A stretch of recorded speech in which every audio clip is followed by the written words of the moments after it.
UP के हाथरस में हुए हादसे के बाद चर्चा में आए सूरजपाल जाटव उर्फ भोले बाबा के कांस्टेबल से सिद्ध संत बनने की जो कहानी है वो काफी दिलचस्प है।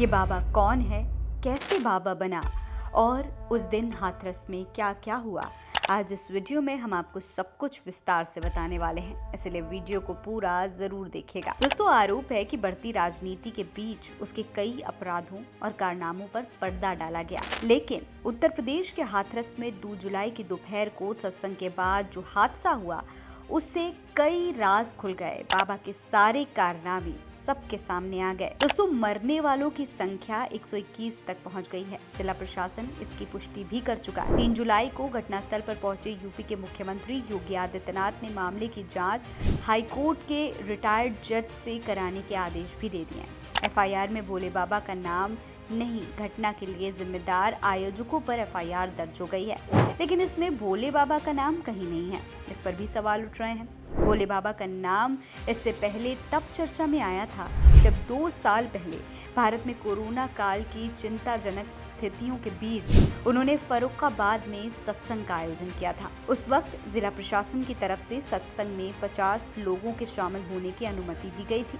लेकिन उस वक्त भी नियमों और अनुमति की धज्जियां उड़ाते हुए कार्यक्रम में 50,000 से ज्यादा लोग शामिल हुए थे। सोचिए दोस्तों, पूरे देश में लॉकडाउन लगा था, बीमारी चरम पर थी और यहाँ सत्संग चल रहा था।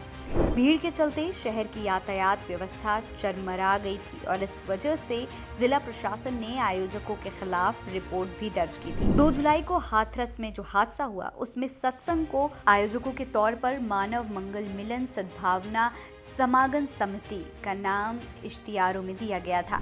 इस समिति में 6 आयोजकों के नाम शामिल हैं। इन्हीं आयोजकों के खिलाफ एफआईआर दर्ज की गई है, लेकिन इसमें बाबा का नाम कहीं नहीं है। जानकारों के मुताबिक इस तरह के आयोजनों में किसी भी घटना की जिम्मेदारी प्राथमिक तौर पर आयोजकों की ही होती है, लेकिन जांच के दौरान अगर किसी और की संलिप्तता नजर आती है तो उसके नाम भी जोड़ दिए जाते हैं।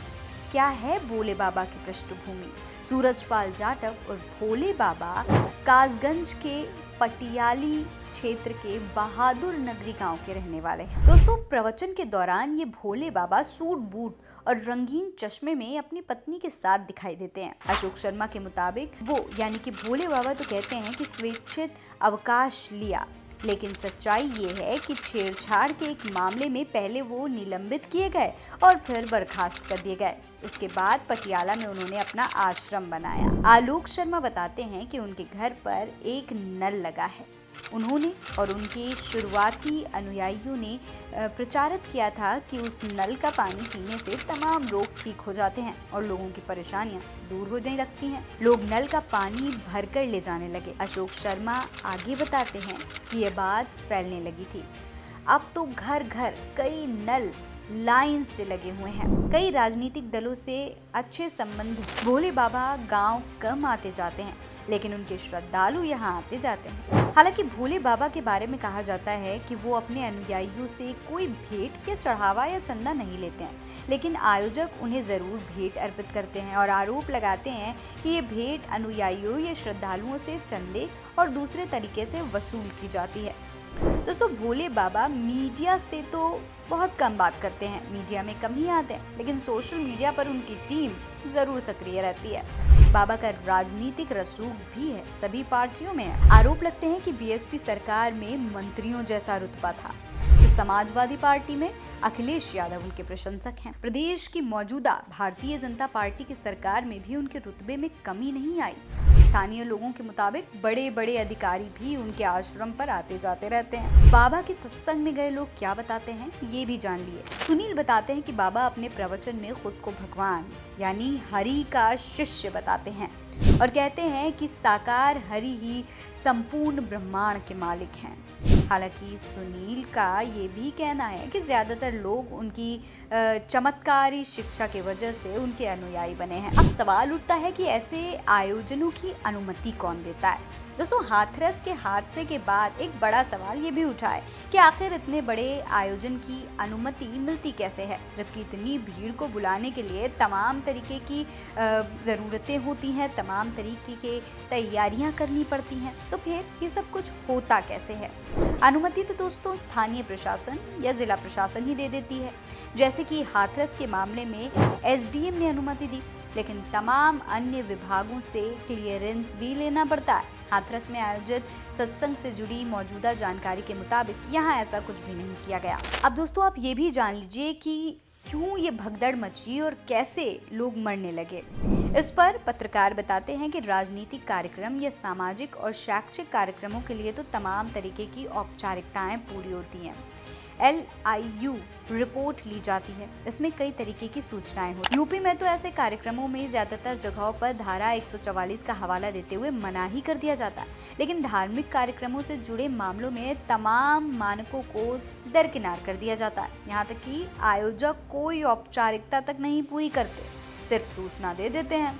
वो जो बता देते हैं प्रशासन वही भी मान लेता है। हालांकि ये जरूरी होता है कि अनुमति लेने के बाद प्रशासन ये भी सुनिश्चित करे कि जरूरी सुविधाएं जैसे कि शौचालय, पानी के टैंकर वगैरह की जरूरत है कि नहीं।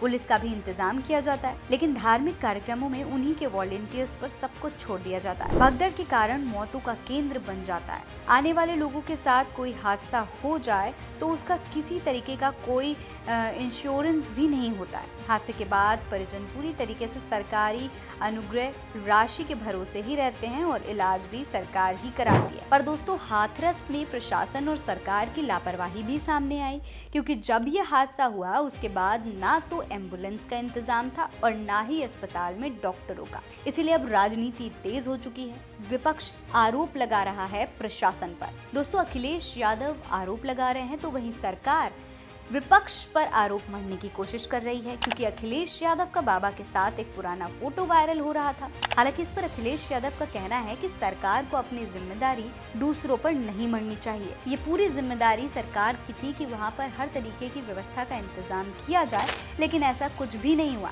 मामूली चिकित्सा भी वहाँ पर श्रद्धालुओं को नहीं मिल पाई। ऐसे में सरकार को अपनी जिम्मेदारी किसी और पर नहीं मढ़नी चाहिए। इस पर आपकी क्या राय है, हमें कमेंट सेक्शन में लिखकर जरूर बताइएगा। नमस्कार।